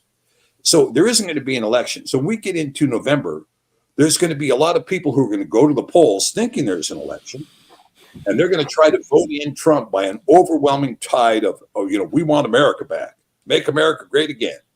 And this whole thing is going to come, and then the election is going to be completely rigged, completely thrown, and you're going to get no result that you expected. And what do you think is going to be the result of that? The nation is hopelessly divided, and a house divided cannot stand. That's what the scripture says, blank.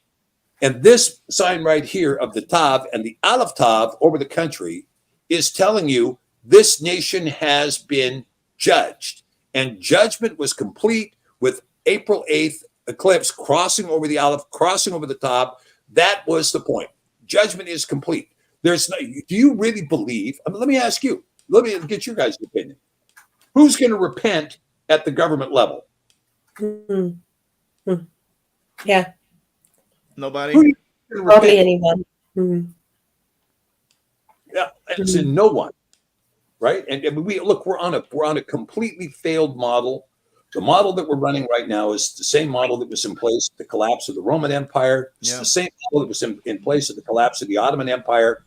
We're a collapsing empire, and we're going very, very fast. And this year is going to be the end of it. Then the only question that's going to come out of this after this is over is what will emerge after this?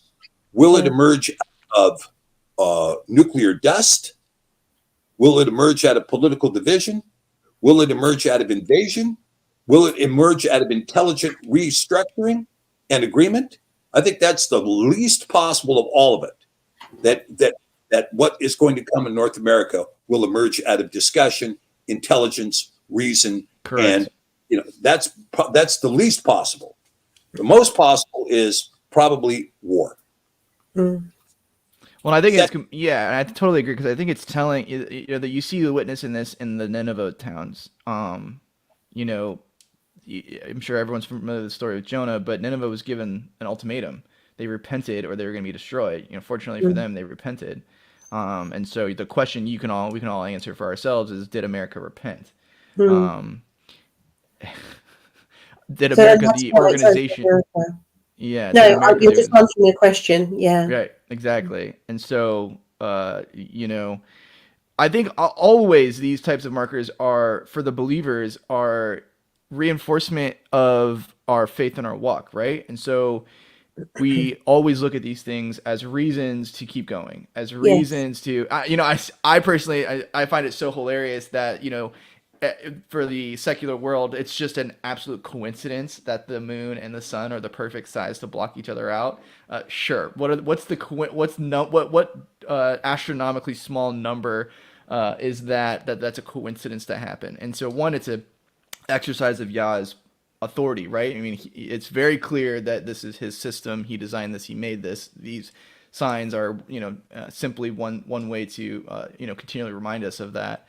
But, for us, if, for us that live in America, if judgment's coming, or if it's not, which I think it is, you only have one avenue anyway, which is the narrow path.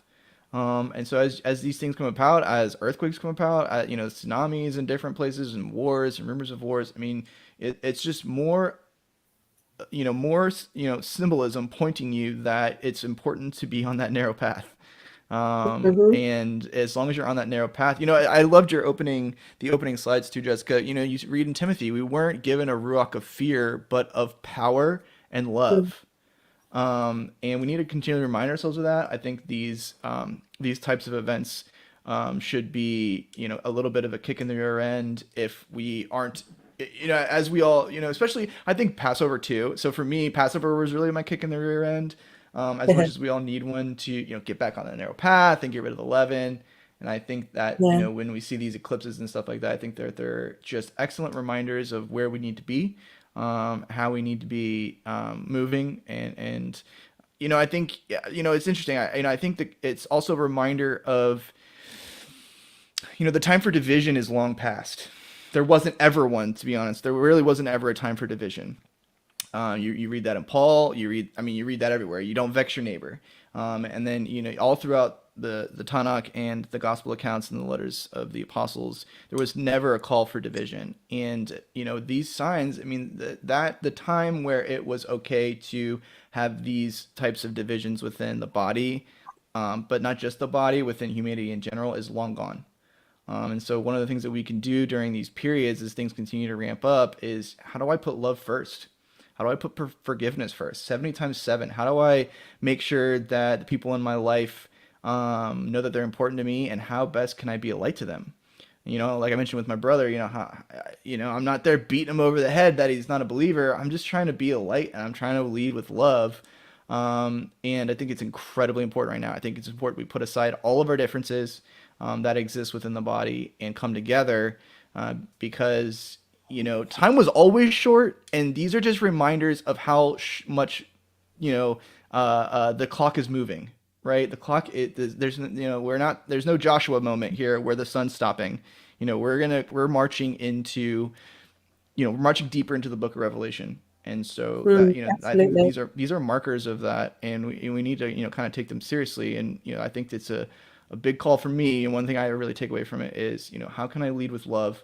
How can I shed leaven continuously? And how can I make sure that I'm not a cause or supporting of divisions within the body, because we need each other at these points.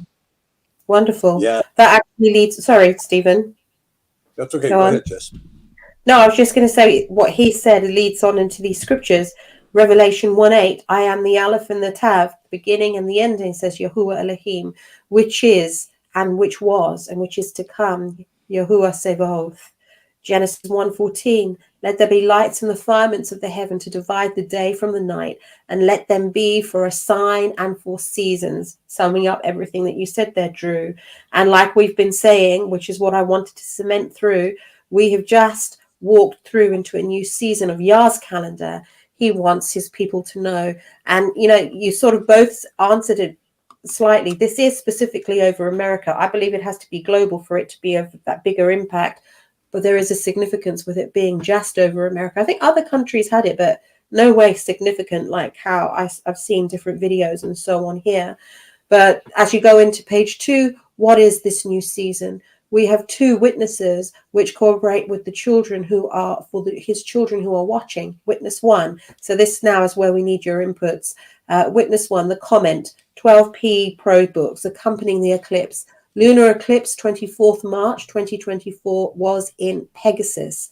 Blessings quickly coming through during Pesach. This is where, Stephen, I need you to explain it, because so many of us here do not understand all this. So if you can break it down in layman terms, that would really help.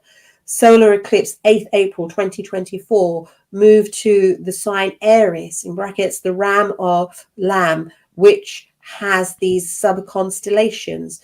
Cassiopeia, the captive delivered, no longer bound, and preparing for her husband, the Redeemer.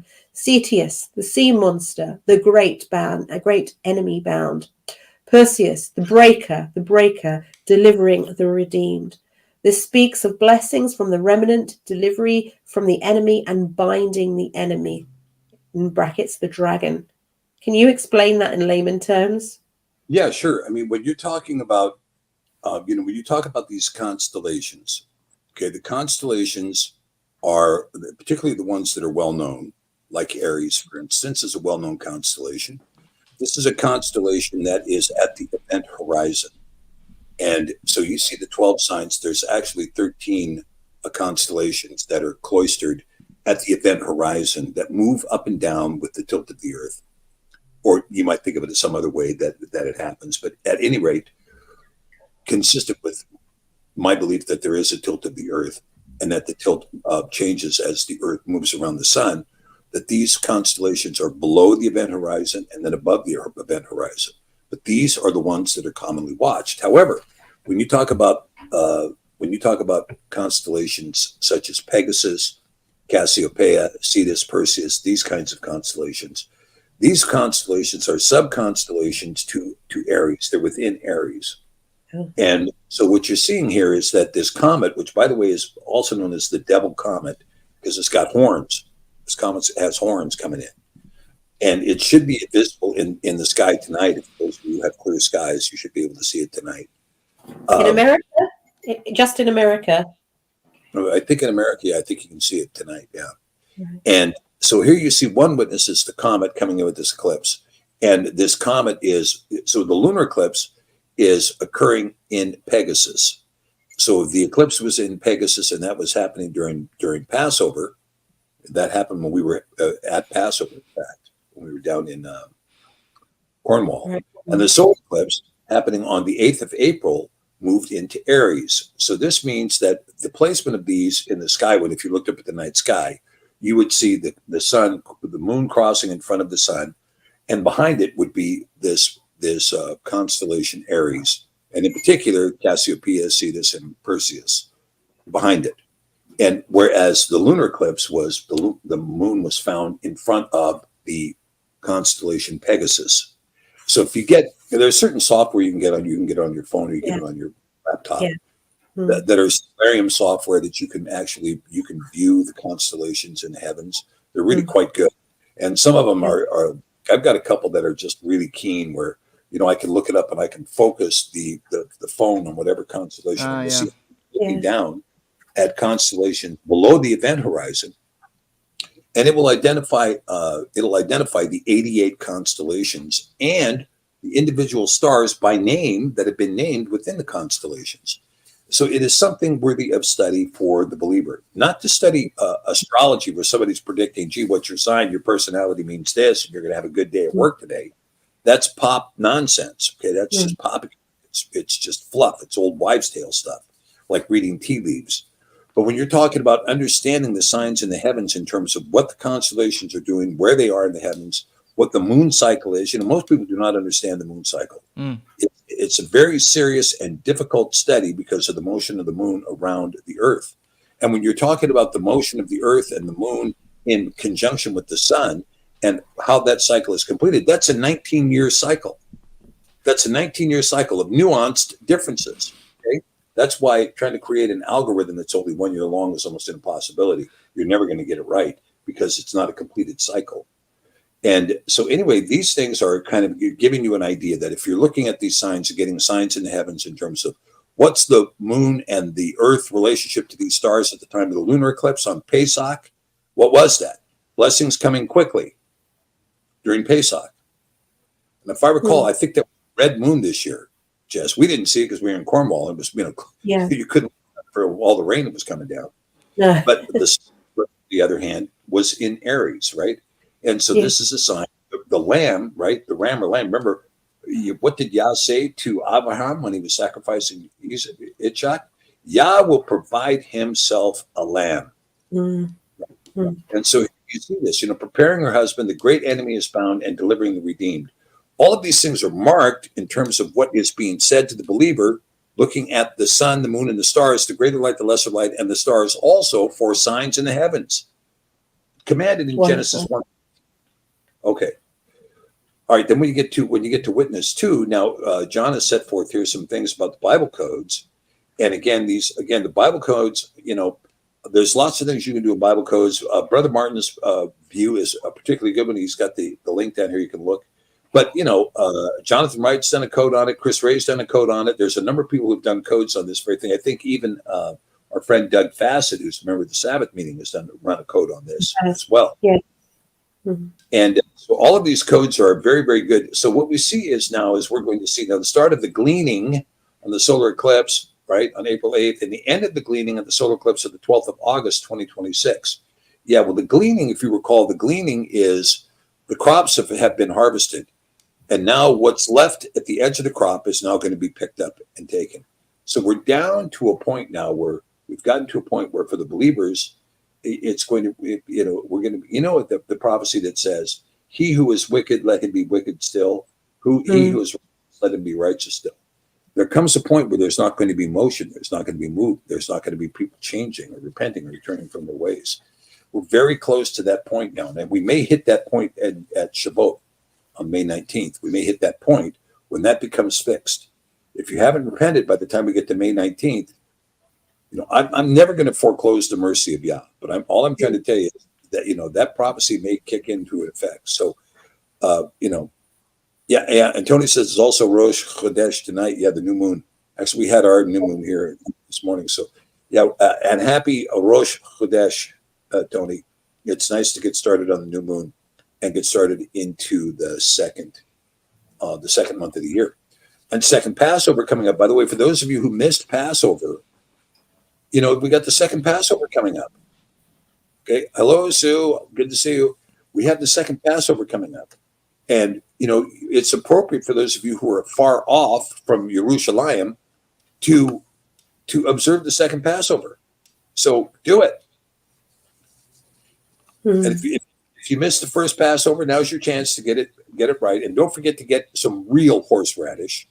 Don't get any of that creamy stuff. Get the real. It needs to be a bitter herb, not some thing with a little bit of flavor. Bitter herb. That's what the scripture says. I like the horseradish we had at Cornwall. I thought it was lovely. So it wasn't to your liking. It was, it was spicy. It was okay, but if you took a big enough dollop of it, you could get a good burn out the nose. Okay. I'm talking about something that clears the sinuses for a day. Yeah, I'm not sure I had that either. We had some horseradish, but the favorite at my house was I made a chimichurri with some herbs, and it was quite tasty. Oh. Yeah, there you go. Bitter herbs for Passover, right? But here we are. And so I do think, and it's just, I'm going to shut my mouth here because I've been talking too much during this program today, but just for empowering everybody, just keep this in mind, that if you look at the scriptures, and you look at all the prophecies of the horrible things that are coming on the earth, virtually at every place, there is a promise to Yah's. Yes. That you will escape the calamity. You will be covered by his wings. You will be taken care of. You will be sheltered in him. All these things are going to happen. Now, that doesn't mean that, that when the calamity comes on the earth, suddenly you're going to be living in a 10,000 square foot manor house and driving a Bentley. Doesn't mean that at all. It just means that his mercy is going to be with you and his provision is going to be with you. There's nothing for you to be terrified of. Nothing. There's nothing for you to be terrified of. Absolutely. And so, Chris Gustafson asks the question, should we start fleeing? Where would you go? Where is their righteousness? Messiah even says that when I come back, will I find any righteousness left? And I don't look around. Like, if you feel like you've identified a place where there's a community of believers, or you feel is more righteous, I don't know. That's up to you. That's between you and Yah. Yeah, Yah as a pillar of fire and cloud of smoke. You move when he tells you to move. That's personal. That's between you and Yah. I don't know where I don't look around this world and go like that is an embodiment of righteousness, especially in the West.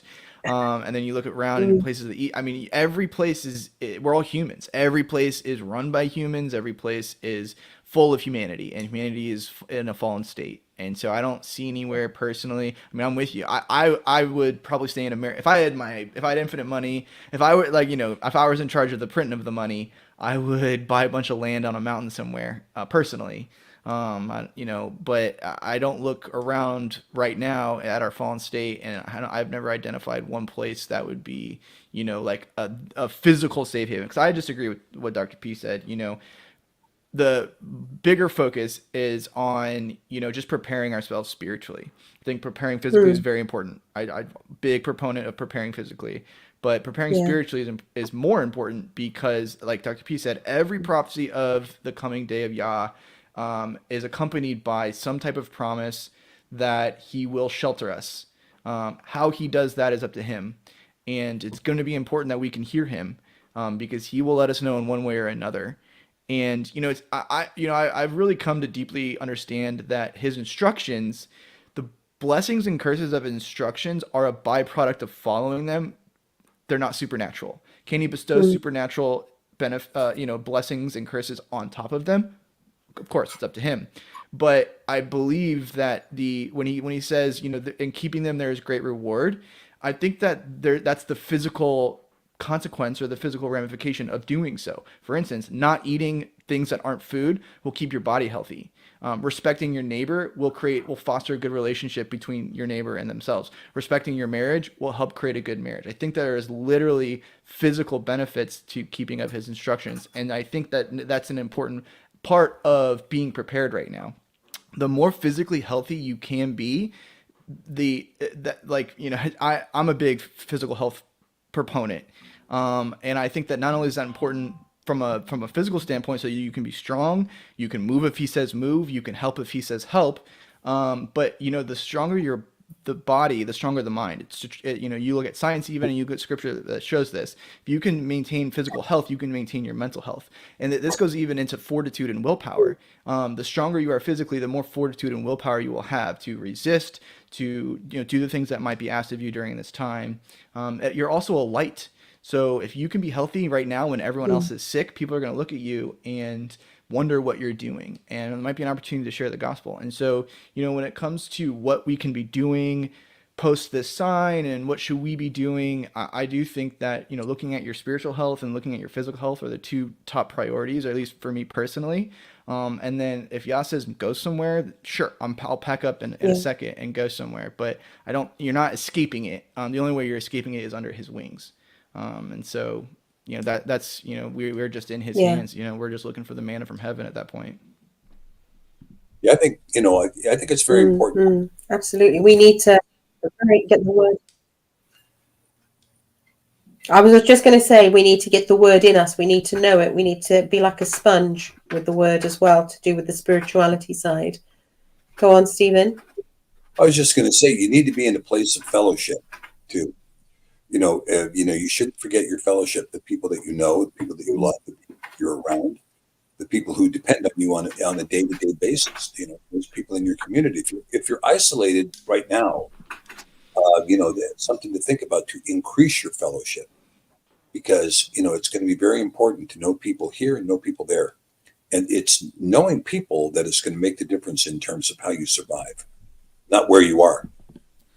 Because you can be alone, in a big city, and so, but then again, you can have practically a rural fellowship in a big city too. Somebody's got a chicken that they're hiding in the backyard. Somebody's growing potatoes in their living room, whatever. But you have this opportunity. And so the thing is that you're dead right on this, Drew. There's not a single government on this earth that's not corrupted right now, that's not horrible, that's not doing horrible things. Look at how many governments participated in the scam, right? They were all participating. Every single government on earth participated in the scam. You fly around the world, you go into some country and you see social distancing markers at the airport ticket counter. Hey, how did this happen? Weren't you guys thousands of miles from the epicenter? Yeah, but we got on board. And so this is why, and also I think one thing that I think a lot of people lose sight of is the giving thanks. Because I think when we give thanks for the things we stop complaining about the things we don't have for a few minutes, right?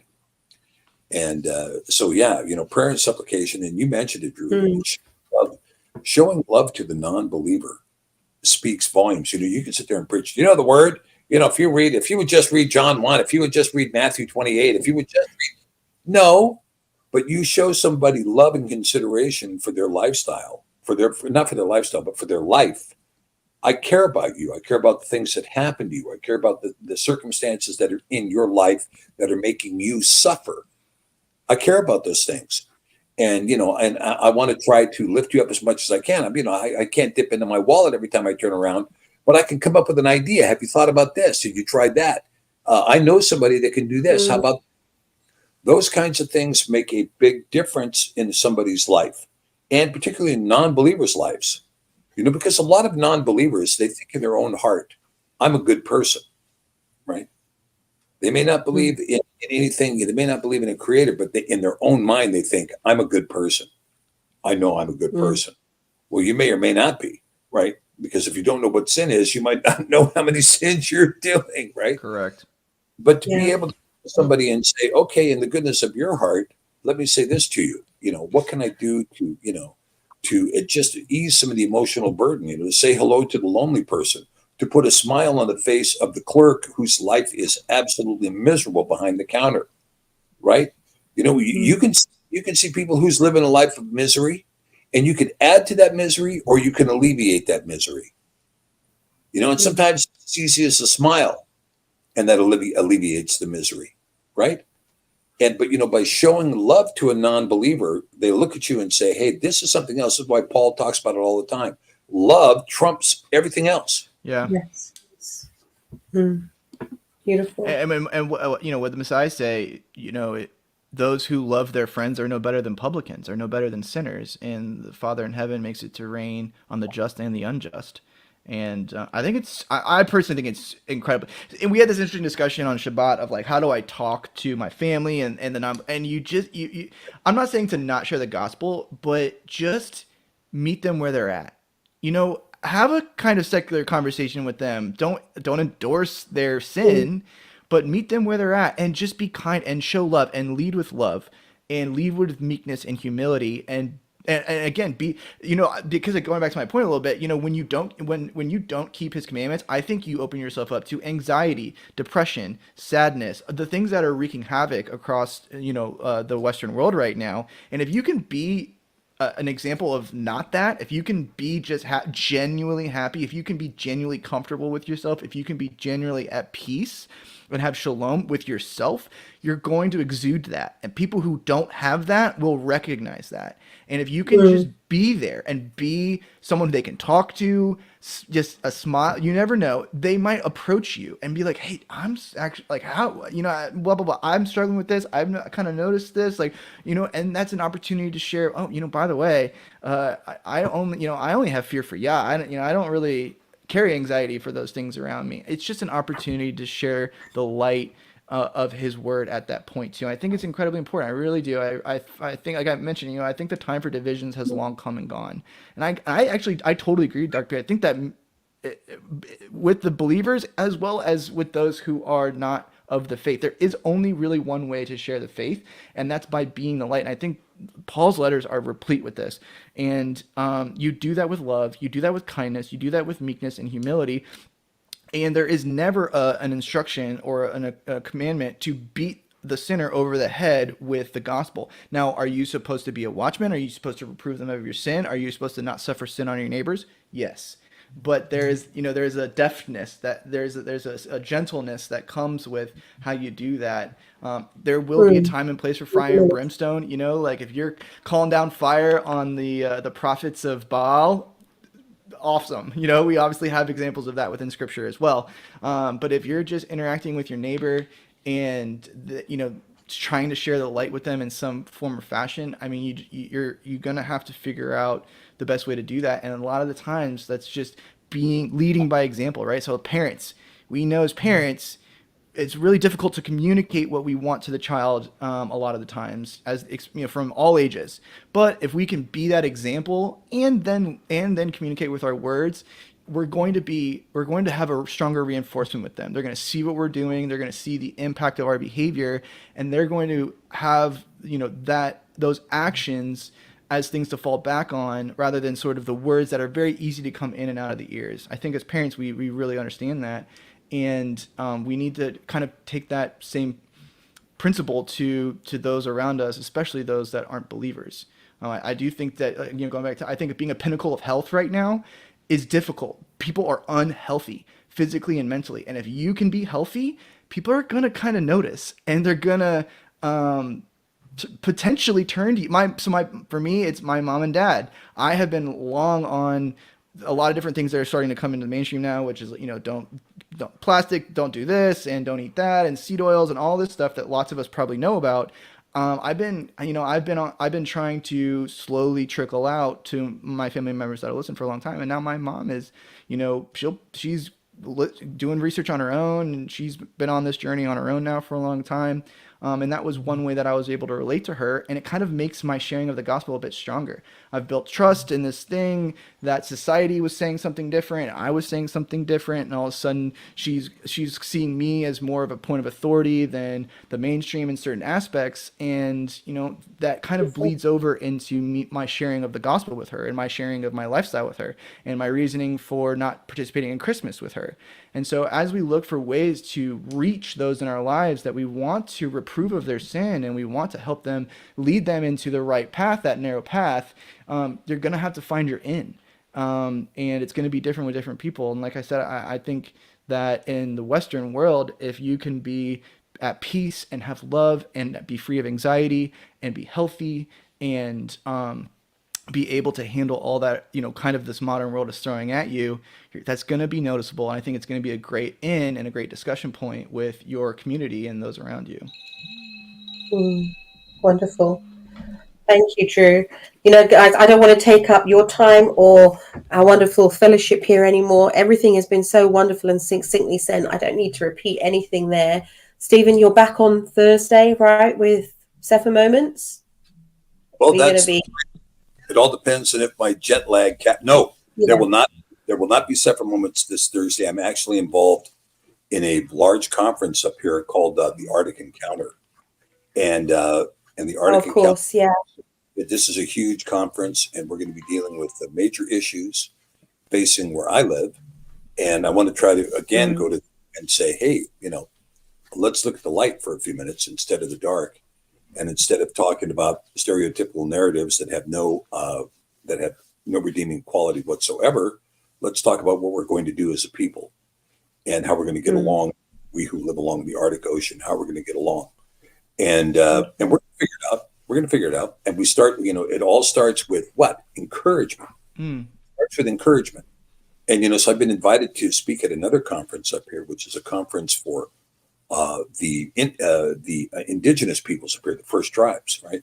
And I want to speak to that conference too, and to speak to them about the importance of the Alaska flag. The second verse of the Alaska state flag there's no bar, there's no stripes in the Alaska flag, because we're one culture under heaven.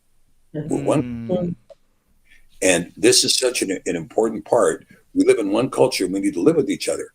And up here, the social order is so diverse. There's 65 languages spoken in Anchorage, 65 languages in a very small little town. And, 65 in Anchorage? 65 in the Anchorage School District. My daughter deals with 65 languages. What? Dialects of like a similar, different dialects of a singular root, or just all over the place? Well, it's all over the place. We have people from all over the world who have landed here, who are trying to build a life. It's an international. It truly is an international city, and my vision is to make it an international city and a place of international fellowship and conferences, and a place where people can sit down and negotiate with one another, and to have a safe haven from all the biases and all the political shenanigans and all that. Just a simple place, right?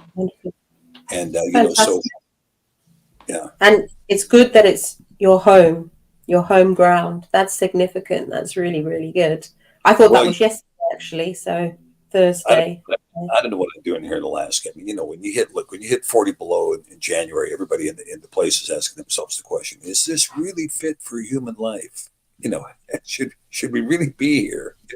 But like I say, and see what happens. I think we're lagging a little bit. So, gentlemen, thank you for joining me today on Eating Wally Honey, and for your commitment. Thank you so much for always joining with us. Just before I go, please, tomorrow I will be self-publishing these books. So just go to the website and put your orders in, and then I know the quantities, and they will be with you within hopefully a few days. You take care. This is all end time preparation that we're doing, and we can continue getting them out. They are guerrilla style run field guides, so they will keep on improving all the time, and it's purposely meant that way. But my prayer for you is the 23rd Psalm.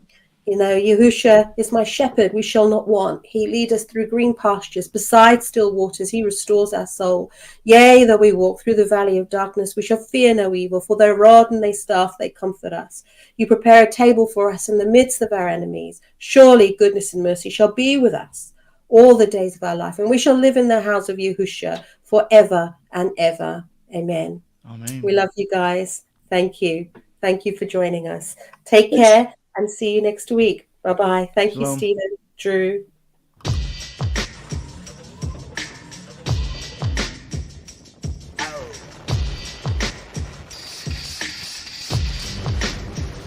Two people laughed. Two people cried. Now I am become death, the destroyer of worlds.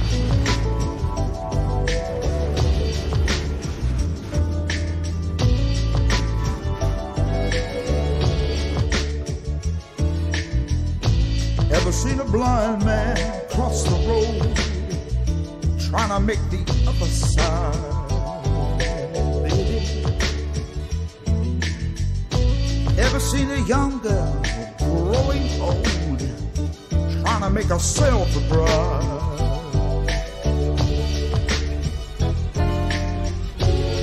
So what becomes of you, my love? Now I am become death, the destroyer of worlds.